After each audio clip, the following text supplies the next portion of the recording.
mouse in the whole wide world. Remy? As in Ratatouille? I mean, Remy was a rat, not a mouse. Otherwise they would have called the movie Mouseatouille, which they didn't. Aurora laughed and pursed her lips, thinking this over. Not Mickey. Yup, Mickey Mouse himself. Mickey Mouse, the real Mickey Mouse, lives in that palace with Cinderella? Inside? Correct. And we're going there, to that exact palace tomorrow. We are. Oh, Daddy, I want to hug you. I'm so excited. Can we meet Mickey? Go to his house and see his room and everything? Oh, I should think so. He does live there, after all. Well, we'll just walk up to his door and knock on it, won't we, Daddy? Or maybe he'll be out playing and we'll go say hello. I hear he's just about the most popular mouse in Orlando, and... At dinner the night before he shipped out, he had made a solemn promise to his family. When he got home, he was taking them all to Disney World for a grand holiday, 3 whole days. In bed, later that night, he'd asked his wife to honor his promise in his absence, no matter what.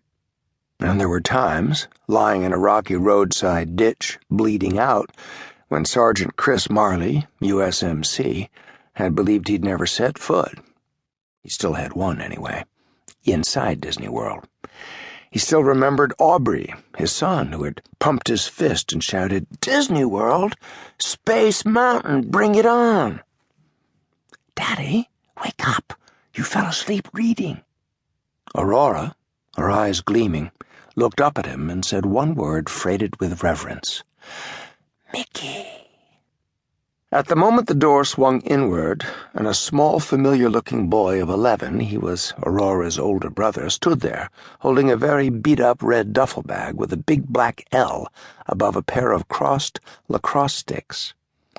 It was the one his dad had used at Lawrenceville. The boy's name was Aubrey. He was an auburn-haired boy with great handsome eyes that he would grow into with the passing of time. "Dad, Mom says I can't use this duffel without your permission." "Well, permission granted, Private Marley, but it's too big. We're only going for 3 days, Aubrey."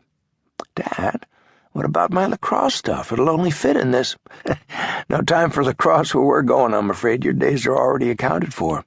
I've got tickets for Splash Mountain, the riverboat cruise, the haunted house, the Pirates of the Caribbean, It's a Small World. That's only the first day." "What about Space Mountain?" "I hear that's too scary," Aurora said, clutching her dolly. "That's just a roller coaster," Aubrey sniffed. "How scary can it be?"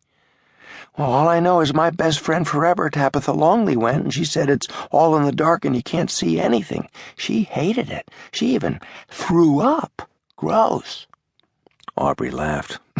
"Yeah, I bet. Especially for poor Bozo sitting behind her. You are so totally disgusting." Christopher closed the picture book and leaned forward in his chair. "Aubrey, why don't you go pack, buddy? It's late, and we're getting up very early. You were supposed to be back by dinner time." "Dad, I had practice." "Go get Mom. She'll help you. You won't need much, okay? Jeans, sweatshirts, sneakers." "Space Mountain, Dad, please." "Yes, fine. Space Mountain." It was lunchtime when the Marleys checked into the Great Wilderness Lodge, the hotel Christopher and Marjorie had chosen because of its resemblance to the place where they'd honeymooned, the Yellowstone Lodge in Yellowstone Park. Aubrey was simply astounded by the size of the place. Aurora just wanted to get to the room, unpack, and get to the palace.